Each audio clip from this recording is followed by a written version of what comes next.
मुख्यमंत्री देवेंद्र फडणवीस आज 5 विभागाचा आढावा घेणार आहेत। सह्याद्री अतिथीगृहावर आज दुपारी 2 वाजता बैठकीचं आयोजन करण्यात आलेलं आहे। 100 दिवसांचं नियोजन आराखडा संदर्भात ही बैठक होईल। आज वैद्यकीय शिक्षण, सार्वजनिक आरोग्य, सामान्य प्रशासन सेवा आणि राज्य उत्पादन शुल्क विभागाचा आराखडा तयार करणार असल्याचं म्हटलं जात आहे।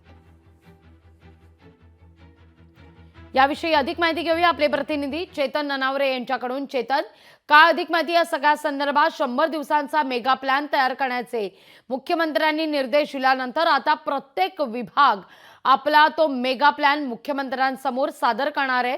आजचा पहिला दिवस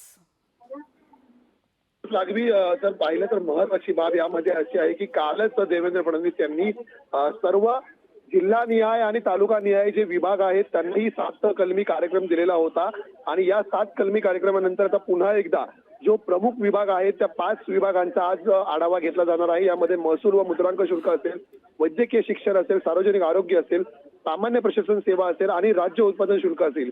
यामधील सर्वात 2 महत्वाची खाती जी सध्या मानली जात आहेत ते म्हणजे वैद्यकीय शिक्षण आणि सार्वजनिक आरोग्य विभाग। सध्या HMPVचा प्रादुर्भाव आपण महाराष्ट्रामध्ये 2 संशयित रुग्ण आलेल्याचं पाहिलेलं होतं, त्यामुळे या विभागाला आता वेगळी काही इन्स्ट्रक्शन दिले जात आहेत का? कारण कोविडच्या पार्श्वभूमीवर जरी तेवढा धोका या HMPVचा नसला तरीही तयारी मात्र राज्य शासनाला पूर्णपणे करावी लागणार आहे। त्यामुळे या 100 दिवसांच्या आराखड्यामध्ये आता पुन्हा आज उपमुख्यमंत्री एकनाथ शिंदे सुद्धा आपल्याला सामील झालेले पाहायला मिळतील। लागवी निश्चित। चेतन, धन्यवाद तुम्ही दिलेल्या एकूणच सविस्तर माहिती करता। लोकशाही मराठी ऐका, पहा, जागरूक रहा।